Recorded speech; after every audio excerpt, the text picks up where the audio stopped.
Welcome to ELN Morning. Coming up. Breaking overnight. The California wildfires continue to spread. We'll hear from Elon students on how their families are preparing for the worst. Wedding bells at PAULIE'S. An Elon favorite ties the knot. And trick or treat, a Halloween tradition here on campus. Today, October 31st, 2019. This is ELN Morning.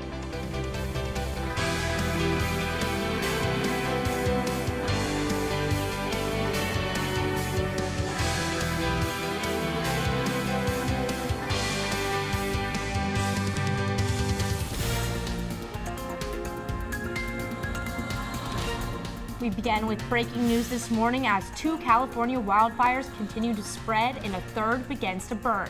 Good morning, I'm Amanda Gibson. And I'm Ashley Moran. Our top story today, the Hillside Fire broke out overnight while the Kincaid Fire in Sonoma County, located an hour north of San Francisco, is currently covering over 76,000 acres. Right now, you're looking at live pictures of the Getty Fire burning through areas northwest of Los Angeles. The 2 fires have left more than 26 million people from California to Arizona under red flag warning, meaning there is an increased risk of fire. Our Margaret Faust has more on how it's affecting students here at Elon. 76,000 acres and 60 homes have burned in California. While the fires are 2,600 miles away, it is hitting home for some Elon students. Elon senior Maddie Daly says that being away from home makes her anxious. Constantly stressed out. I'm like, oh my God, like, what if the fire's getting closer? Like, what if I'm not there? Like, oh my God. Daly's house is half a block away from the mandatory evacuation zone in Los Angeles, where the Getty's fire started in the middle of the night on Monday. So far, the fire has burned 656 acres. Further north, the Kincaid Fire has been burning for a week. Freshman Wesley Cohen feels helpless. Sometimes it's hard to just watch it on TV here and just know what's going on and feel just out of touch a little bit. Cohen's family lives in San Francisco. Her family spends every summer in St. Helena, which is 15 miles from the impacted area. She is afraid to lose her house in St. Helena that feels more like home to her than San Francisco. With fires, it's one of those scary things where you realize that there's never 100% safety with it. Elon Fire Chief ALVA SIZEMORE explains the science of this uncertainty. Sometimes the winds can make that fire embers jump. Sometimes even our best efforts, things like that go wrong.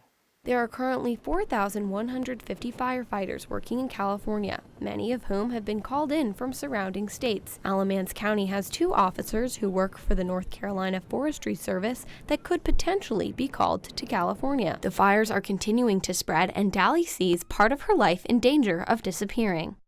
If the fire did come down, like, it would literally take out 90% of like my past. Margaret Faust, ELN Morning.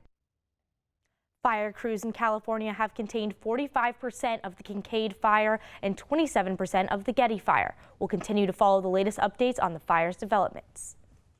Since 2010, the opioid deaths in Alamance County have risen over 450%.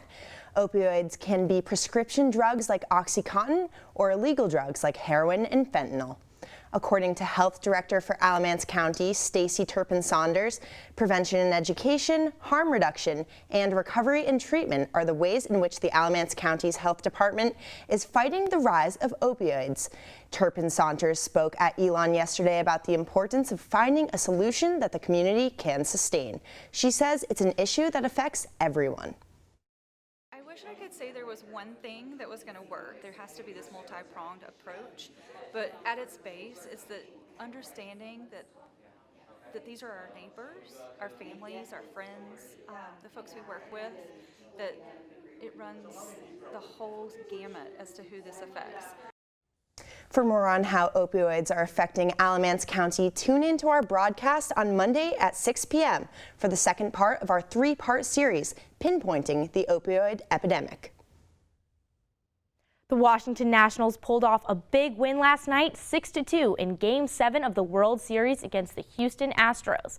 This is the Nationals' first title in franchise history, and it's the only Major League Baseball team to have earned their title by only winning away games during the series. The team is set to have their celebratory parade this Saturday afternoon in D.C. And speaking of Washington today, House Democrats are set to formally vote for the first time on impeachment procedures against President Trump. This comes after House Speaker Nancy Pelosi announced her support of an inquiry into impeachment in September. Today's scheduled vote will pave the way for how legislators plan to move forward with the impeachment inquiry. We'll have more on the impeachment inquiry on Monday at 6 p.m. Just a 10-minute walk from Elon's campus is PAULIE'S Pub and Grill, where owner Paulie Jaskolski and manager Tammy Perry are tying the knot today. He said, what do you got planned in the next couple years? I said, I'm going to marry you on Halloween. And Perry says having the wedding at PAULIE'S was a no-brainer. They've all become our family. Like the college kids that graduated, the ones that are coming back, you know, they wanted to be a part of it. We wanted them to be a part of it because we've grown from them. They've grown from us.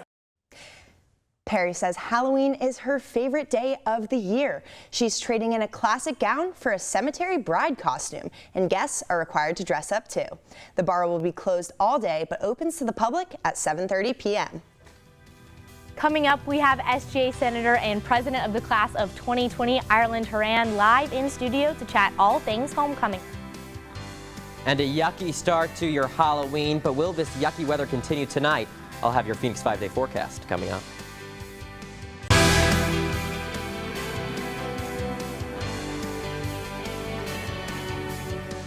Joining us now to discuss this year's homecoming festivities is SGA Senator and now President of the Class of 2022, Ireland Moran. Thanks so much for joining us this morning. Thank you for having me. Ireland, can you tell us a little bit about the homecoming events, how they've been going so far, and what students and alumni can look forward to? So we've been having events almost every day to really try and get people's spirit up for the big day, which is Saturday. So we're going to be having our homecoming game and then our concert, which is one of my favorite days of the year, and I know a lot of people are looking forward to it. It's a great way to bring the community together and also reconnect alumni back to Elon. And so you recently stepped into the position of president for your class, and you're also balancing this while all these homecoming festivities are going on. How's that transition been while balancing both of these big events? We have an amazing team. I'm working with a few great people, Haley Juergens, Julia Field, Jack Johnson, and Ryan O'Leary, and just the team support is really making all of this possible. Great. Well, thanks so much for joining us today. And you can vote for the 10 students on this year's homecoming court until 5 p.m. today on Phoenix Connect. For a look ahead on what today's trick-or-treating weather might look like, we have our Jack Norcross live in studio. Jack, good morning. Good morning to you guys. Yeah, not a great start to your Halloween this morning, but let's take a look at what we can expect for tonight. Like I said, 74, not great, cloudy, a little bit wet outside, but coming in tonight, we're going to see some rain showers. Low of 39, so you may want to change that costume from a skeleton to maybe a skier because it's going to be cold. Heaviest between 7 and 10 p.m. in terms of rainfall, but let's look into your homecoming weekend we have coming up here in your Phoenix 5-day forecast. Beautiful sunny skies Friday through Monday, but it's going to be a chilly at night. Low of 34 Friday, low of 35 Saturday, and a low of 33 on Sunday. So I'm telling you, bundle up when you're walking around this weekend. But then again, Monday and Tuesday will start to warm up a little bit. High of 62 on Monday, high of 64 on Tuesday with some rain chances, but a little bit high, lower temperatures for sure. That's all for your Phoenix 5-day forecast. Ashley and Amanda, back to you. Thanks, Jack. While the main event for trick-or-treating is tonight, some people started their Halloween festivities on Sunday in the Loy neighborhood on campus. Take a look. Kids of all ages dressed in costume looking for candy went to the Loy houses for the annual trick-or-treat on Greek Street. Sophomore Hallie JAFFE said this was her first time being on the other side of trick-or-treating, but said it was almost better. My neighborhood at home, we don't have a lot of kids, so this is a great time. I'm with my sisters, we all got to dress up, we're in theme. I mean, it was just fun to get ready together. Other students were happy to participate in the event to relive their glory days of trick-or-treating. It seems so long ago, but I felt like I was just out there trick-or-treating.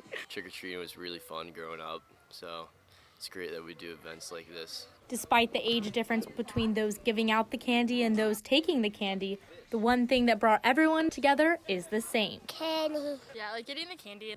Eating lots of candy. I don't really do that anymore. But for some, their favorite part is the costume.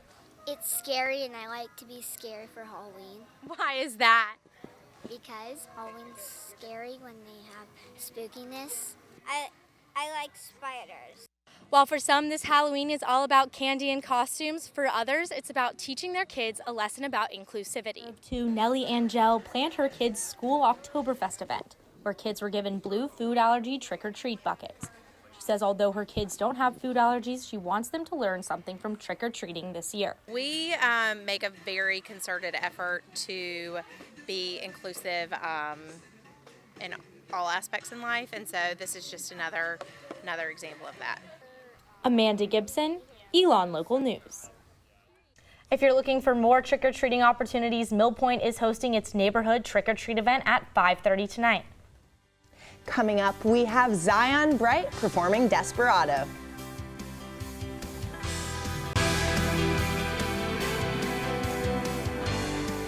We have junior Zion Bright here in the studio to sing Desperado. Thanks so much for joining us this morning. Of course. Thank you guys for having me. But before we let him play us out, that's all the news we have for you today. For more news when we are not on the air, visit our website and follow us on social media at Elon News Network. Zion, play us out.